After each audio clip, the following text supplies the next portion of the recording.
Every day, the same spoon? Unremarkable, unspectacular. Creatine for more strength, more performance, more muscle. Weeks pass, months. The body feels stronger. But then comes that moment, a blood test, a glance at the lab report, and one value stands out: creatinine. Suddenly, a question appears that unsettles many people. Does creatine strain the kidneys? Slowly, quietly, without warning? Because this is exactly where a dangerous misunderstanding begins. A single lab value, a number that appears larger than it should, what hardly anyone knows. This number can rise without the kidneys being damaged, and it can look reassuring even when something is wrong in the background. The kidneys work silently, without pain, without alarm, and that is precisely why their signals are often misread.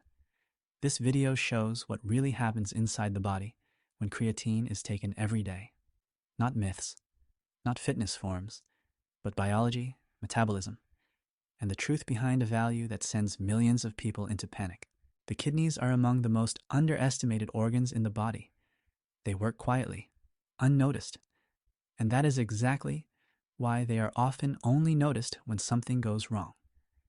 Each individual kidney filters the blood around the clock, not only to remove waste products, but to stabilize the body's internal balance: water, electrolytes, acid-base balance, blood pressure, hormonal signals. More than 150 liters of blood pass through the kidneys every day, and with every pass, they decide what the body is allowed to keep and what must leave it. But here lies the problem. Most people judge the health of their kidneys by a single number, a lab value that seems to say everything, but in truth shows only a fragment. When this value rises, fear emerges. When it falls, relief follows. But the kidney does not think in numbers. It responds to flow, structure, pressure, and to the overall state of metabolism. And that is precisely why changes in the blood can sometimes look dramatic without the organ itself being damaged. To understand what creatine really does to the kidneys, one must first understand how the kidney processes signals, and why some of them are so easily misunderstood. Creatine and creatinine, two words that sound almost the same, and yet describe two completely different things.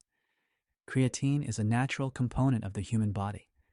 It is produced daily, primarily in the liver, kidneys, and pancreas, and then transported to where energy must be rapidly available. In the muscles, creatine becomes a kind of emergency power system. When energy is needed immediately, it helps regenerate ATP in fractions of a second. But creatine is not permanently stable. A small portion breaks down every day on its own into a byproduct, creatinine. Creatinine has no active function. It is not fuel, not a signaling molecule.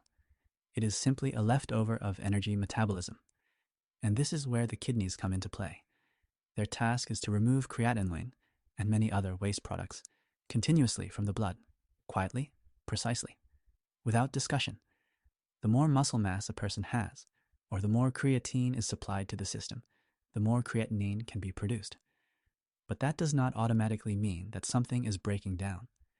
It initially means only one thing: the metabolism is producing more of something that the kidneys routinely excrete. The problem begins only when a false conclusion is drawn from this biological fact. Because in modern medicine, creatinine is often not seen only as a waste product, but as a proxy for overall kidney function. And it is precisely this shortcut that repeatedly leads to confusion. As soon as creatine is taken, a journey through metabolism begins. It enters the bloodstream and is transported directly to where energy demand is highest, the muscles. There it is stored, not as fat, not as a reserve for hard times, but as immediately available energy. The more muscle mass a body has, the greater this storage potential becomes. And the more regularly creatine is supplied, the fuller this energy reservoir becomes. At the same time, something unavoidable happens. A small portion of creatine breaks down, not due to stress, not due to training, but solely due to time. This breakdown product is called creatinine. It accumulates in the blood, not because something is going wrong, but because metabolism is active. The kidneys register this increase. without stress, without alarm. They filter creatinine out and excrete it in the urine. As long as their structure is intact, as long as blood flow is adequate, as long as there is no inflammation or scarring, this process is routine. But now comes the decisive moment, because at exactly this point, modern diagnostics begin to take a shortcut. To assess kidney function, physicians often rely on a single value, creatinine in the blood. From this value, something is calculated that seems to explain everything: the estimated glomerular filtration rate, eGFR. But here lies the problem. The eGFR is not a direct measurement.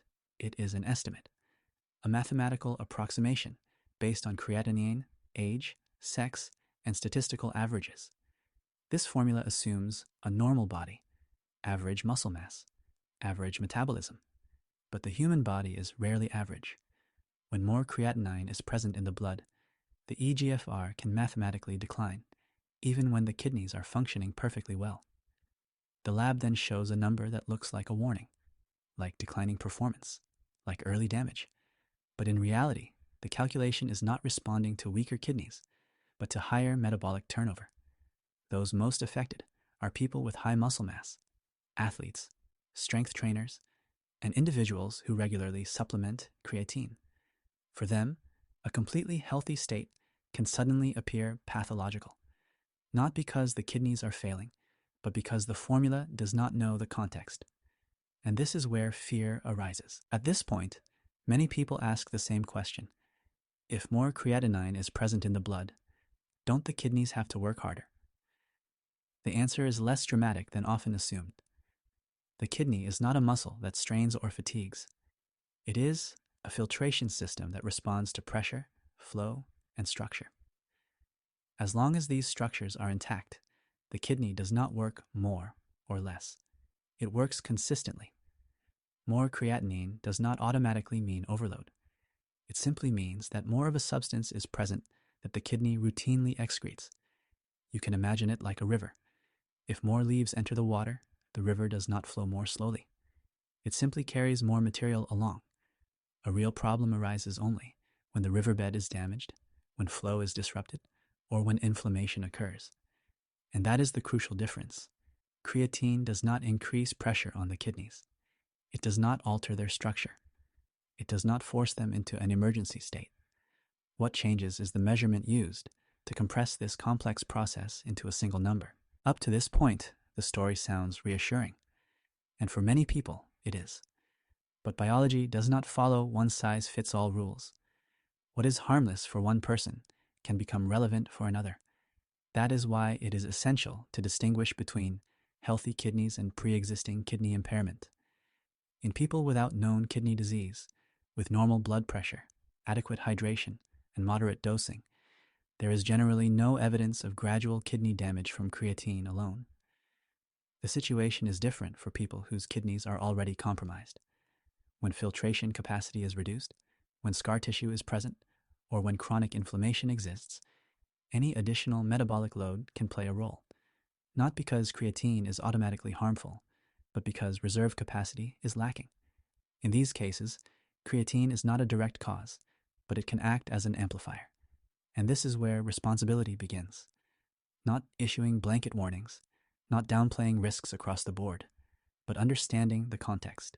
When an abnormal kidney value appears during testing, the human mind looks for a culprit, and creatine is an obvious candidate. It is visible, it is new, and it is directly associated with muscle work. But in many cases, the true strain lies elsewhere. Chronic dehydration, for example. Those who train intensely, sweat heavily, but drink too little, increase the concentration of waste products in the blood, independent of creatine.